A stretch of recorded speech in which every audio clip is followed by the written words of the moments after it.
Wow. Dude, Spider-Man is just crushing it this year. I can't wait to talk about this game, but first you should know that this is going to be a spoiler-free video. I might talk about some gameplay stuff, but as far as story is concerned, no spoilers here. I mean, I'll talk about what the trailers revealed, but that's it. All right, let's go.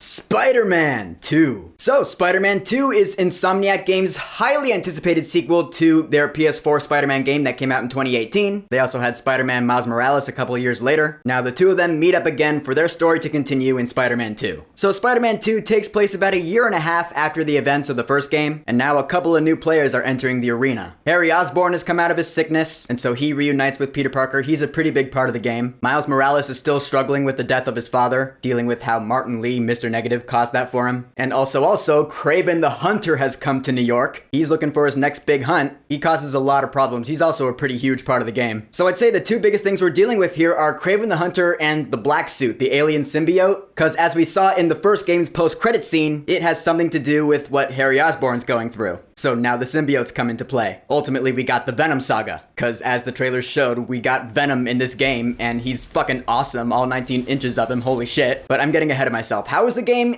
Fuck yeah, it's fucking awesome. Like I said, the webhead is crushing it this year. First with Across the Spider-Verse, and now with this. First off, how are the characters doing? Peter Parker's big story arc is, of course, with the symbiote. We saw in the gameplay revealed that it's pretty much like Spider-Man 3. The movie, I mean, obviously. When he gets the black suit on him, his anger is slowly amplified. He starts becoming a douchebag to everyone. It's pretty effective. Kraven wants a hunt? I'll give him one he'll never forget! Although one huge bummer is that he never goes down the street and does his little dance moves. Yeah, mini spoiler, he doesn't do that. That bummed me out. But other than that, it's pretty awesome. Miles Morales, on the other hand, is the one I was less attached to, admittedly. I mean, let's face it, I grew up with Peter Parker Spider-Man, and Venom and Kraven. I know those characters. Miles, I know Miles by now, but he is still relatively new, and he has his arc with Mr. Negative, who is also a relatively new character to me. I mean, I definitely felt the emotion of a story arc for sure, and it was masterfully done. I'm just saying, if I had to pick a Spider-Man whose story arc I liked more in this game, I would go with Peter. But Miles is still great though. But let's talk about the big bad villains here. First of all, Kraven. Kraven the Hunter's always been a really popular Spider-Man villain that fans have wanted to see in a movie for years, which I guess we were gonna get this year, but it got pushed to next year. And even then, that doesn't look like the Kraven we really want. This is the Kraven we really want. This guy is intense, he's strong, he's so focused on his mission, and he has the will and determination to do it. The thing about him though is that he doesn't really come into play himself, until a little later into the game. He has a lot of goons, and so, for the first part of the game, you're fighting a lot of his goons. You're not really going toe-to-toe against Kraven himself just yet, which I get, you want to build up the anticipation to Kraven. The goons are really a nice accent to him, kind of like how the Black Order in Infinity War were a nice accent to Thanos. Yeah, it feels like when you're fighting Kraven's hunters, you're fighting an extension of Kraven himself. That's pretty cool, I guess. I'll just say I wish Kraven himself was in the game more, because he's a badass. And Venom. Can I talk about Venom? Because, guys, I just fucking love Venom. Like, so much. Not only is he one of my favorite Spidey villains, but he's one of my favorite Marvel characters, period. And this game did my boys justice. I'm not gonna talk about what Venom's place in the story is, or who Venom actually is, because the developer said early on that he's not gonna be Eddie Brock. So I'm not gonna spoil who Venom is. But dude, just as a Venom fan, there are so many moments where I was like, holy fuck, Venom. Holy fuck.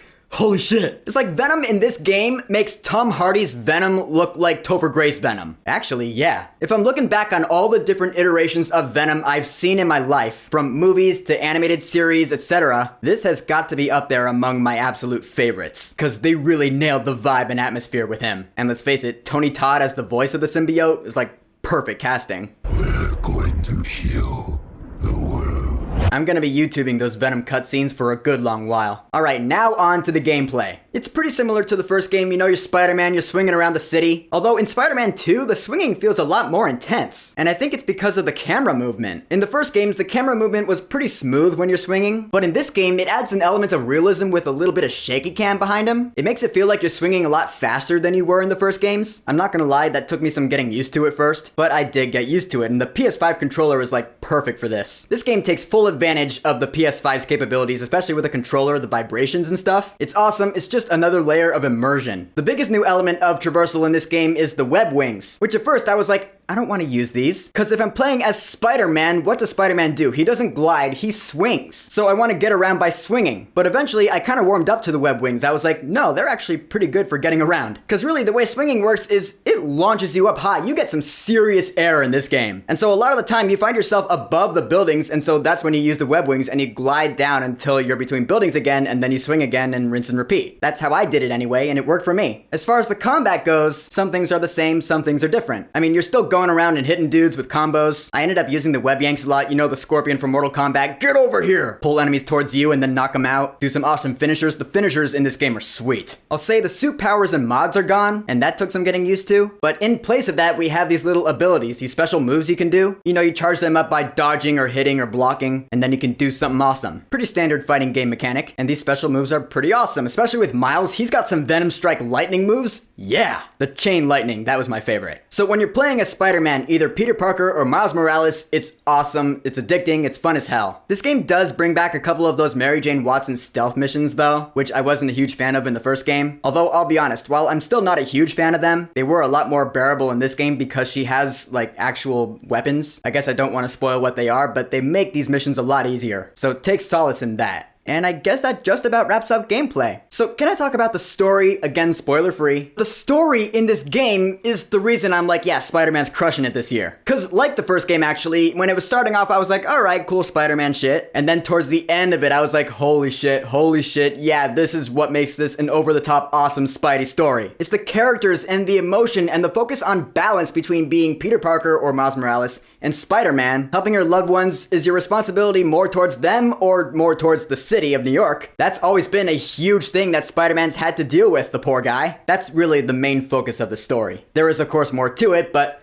no spoilers, so not here. Will I make a spoiler video for this game? Absolutely. I have to, cause I gotta get it out of my system. I gotta talk about it. If I don't, I'm gonna go nuts, so yeah, it's coming. For now, I'll just say the story, like the main characters themselves, is amazing. And then of course you have your side quests. There are some really cool side quests in this game too. Some involving some other Spider-Man villains that you may or may not have heard of, but you probably have. I guess I'm not gonna spoil who they are. I'll leave it a mystery for you. Of course, I'm not done playing the game yet. I'm not done with all the side quests. I beat the main story last night around 3 a.m. Now after I'm done with this video, I'm gonna go back to the game and probably play until 3 a.m. again. Cause it's just so addicting, dude. Every time I have to go somewhere, I have to rip myself away from my TV screen. Because it's Spider-Man, my dudes. The webhead's been in my very DNA for over 20 years. If you're a fellow Spider-Man fan, you already have this game, so I'm just preaching to the choir. Should you play the first game and Spider-Man Miles Morales before getting this game? I would say yes. In fact, absolutely yes. Because the way I see it, this is gonna be a game trilogy, or quadrilogy, but you're gonna have Spider-Man, Spider-Man 2, and Spider-Man 3. So it's gonna be beginning, middle, and end. The emotional fallout from those first games definitely feeds into the story of this one. So yeah, definitely play those first games first. And of course, there are a lot of extras in this game as well, like collectibles and suits. There are a lot of different suits in this game. Honestly speaking though, I stuck with the main suits for both Spider-Men for a good while. I eventually did unlock a couple where I was like, oh, I love that suit, alright, I'm switching to that. My favorite is actually a spoiler, so I'm not gonna say what it is here, but I love it. And lastly, of course,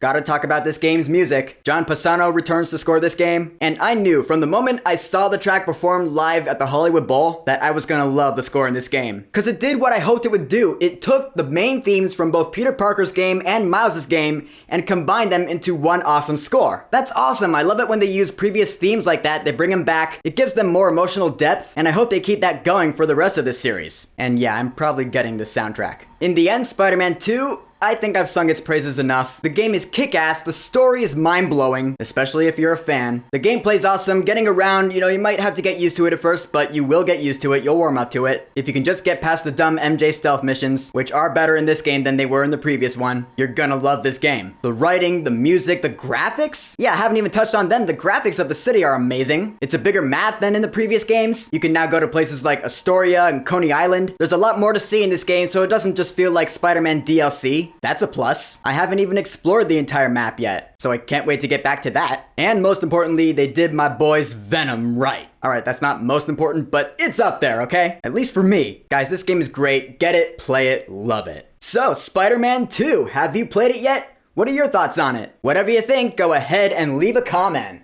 And of course, thank you for subscribing.